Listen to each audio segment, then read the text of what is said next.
ఎవరి డియర్ అతను? 1 minute darling.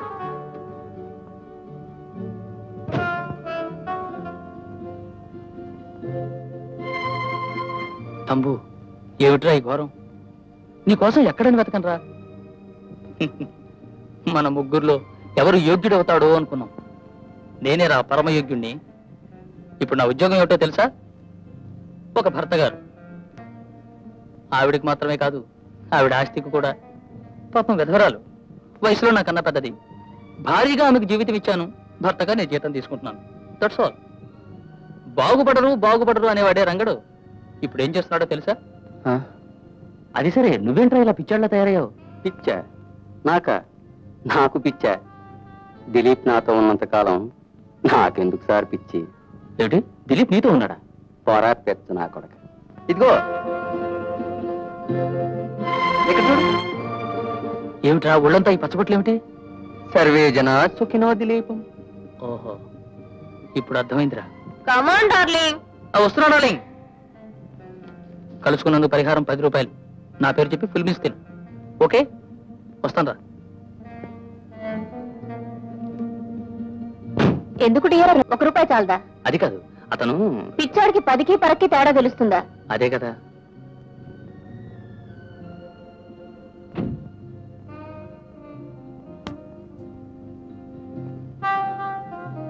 విధవల్లారా వర్ధిల్లండి.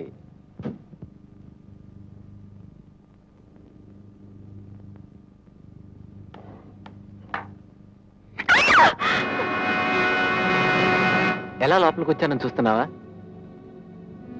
తలుపున్నంత strong గా కిటికీ లేదు.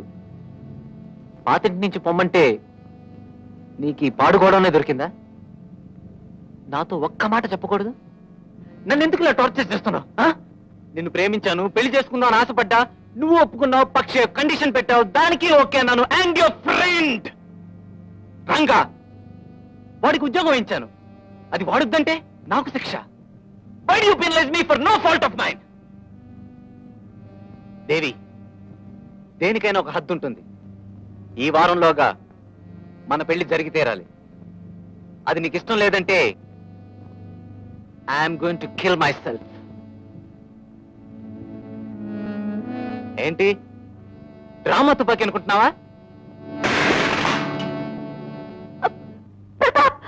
ఈ వారమే మన మ్యారేజ్, సరే అను. సరే ప్రతాప్, సరే ముందు కింద పడేయండి. Thank you Devi, thank you. పట్టుకో. ఎడా కొచ్చి కళ్ళ రాస్కల్ ప్రతాప్, ఎత్తర భాగ్యం అండి. అవార్డు పోగొట్టామో తెలిసిందా? చాలా చోట్ల చెప్పాం, ట్రై చేస్తున్నాం. ఆర్కేపురం సుబ్రహ్మణ్య స్వామి కోవిల్లో అర్చనకు ఏర్పాటు చేయించాం. తమరు? నేను ఇంకా తయారు కాలేదే, గడ్డమే చేయించుకోలేదు.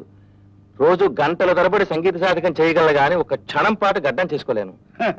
అది బద్ధకమో, తంబురామీటన చేతితో కత్తి పట్టుకోకూడదనో నాకే తెలీదు. కాస్త ఎవరికైనా కబురు చేసి పెడతారా? అదంతా మనోళ్ళలో, ఇక్కడ సెలూన్కి వెళ్లాల్సిందే.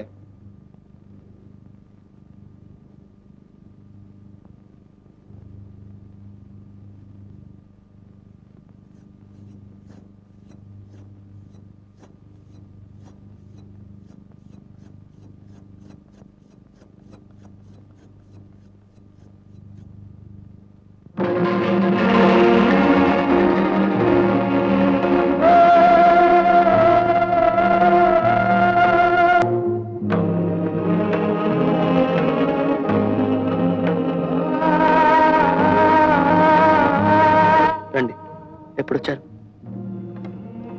కూర్చోండి. షేవింగేనా? కోప్పడే పనేం లేదు. ఉద్యోగం గగనమైన ఈ రోజుల్లో అంతరాత్మని అమ్ముకోవాల్సిన ఏ పని నమ్ముకోలేకపోయాను.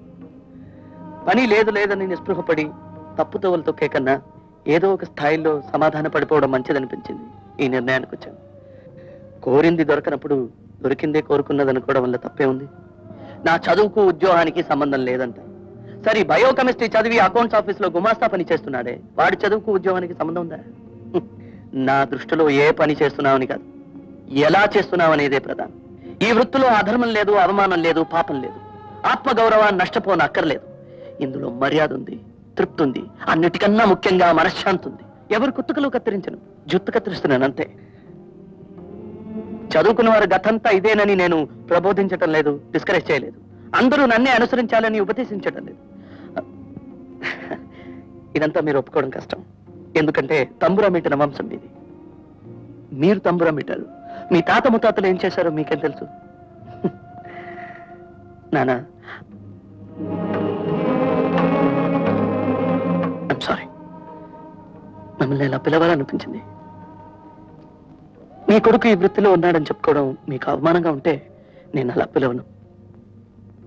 కానీ ఈ వృత్తిలో మీరు నన్ను ఆమోదించగలిగితే వచ్చి కుర్చీలో కూర్చోండి. నా తండ్రి కూడా సేవ చేయడానికి సిద్ధంగా ఉన్నాను వృత్తిరీత్యా.